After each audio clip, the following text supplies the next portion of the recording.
65A ఫండ్ని మీరు create చేసి అర్చకులకి ఇతర సిబ్బంది అంటే స్వీపర్స్కి, అక్కడ అటెండర్స్కి, అదేవిధంగా గుమస్తాలకి, వాచ్మ్యాన్లకి, తోటమాలులకి అందరూ కూడా 1000, 500, 2000, 1500 రూపాయల జీతాల మీద ఉన్నాం. మాకు 10,000 రూపాయల అర్చకులకు జీతాలు ఇస్తున్నట్టుగా పేపర్లో ప్రకటన ఇచ్చారు.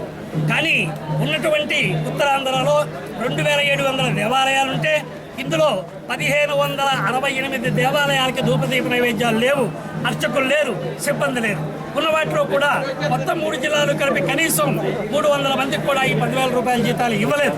మన కమిషనర్ వారు వచ్చి నేను ఇంకొక 10% ఇస్తే మొత్తం అందరికీ ఇచ్చినట్టే రాష్ట్రం అంతా అని చెప్పారు.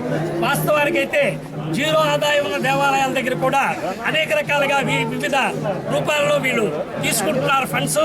కానీ ఇక్కడ మా వరకు వచ్చేసరికి ఎవరికీ కూడా కడుపు నిండేటట్టుగా ఇంత ఆహారాన్ని కూడా మాకు పెట్టడం లేదు. కాబట్టి మా ఈ నిరసనని ఇప్పటికీ మాకు మీరు కనికరించకపోతే మేము 21వ తారీఖు నుంచి కలెక్టర్ ఆఫీస్ దగ్గర చేస్తామన్నట్టు ధర్నాని ఖచ్చితంగా ఇంకా ఉధృతంగా చేస్తామని, ఈ యొక్క ఉద్యమాన్ని 13 జిల్లాలకి విస్తరింపజేస్తామని ఈ సందర్భంగా దేవాదాయ శాఖ వారిని హెచ్చరిస్తూ మా సమస్యలను మీరు పరిగణలోకి తీసుకుని న్యాయమైన వాటినే మీరు పరిష్కరించండి. గొంతమ కోరికలు మాకు లేవు. ధన్యవాదాలు.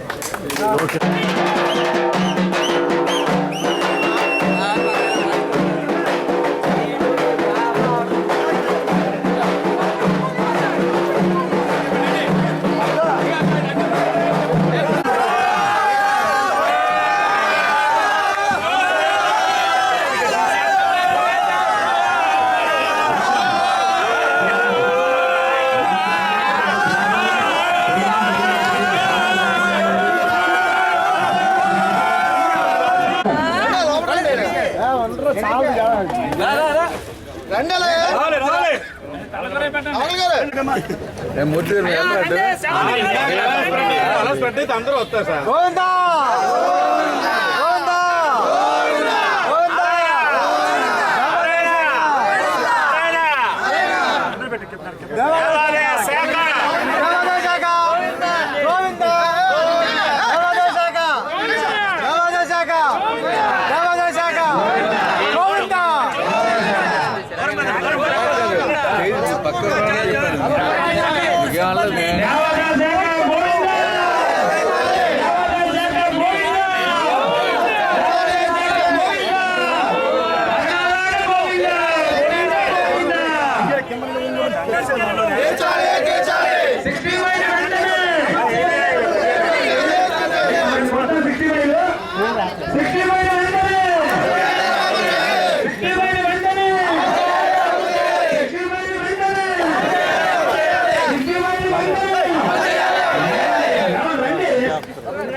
వెళ్ళండి అందరూ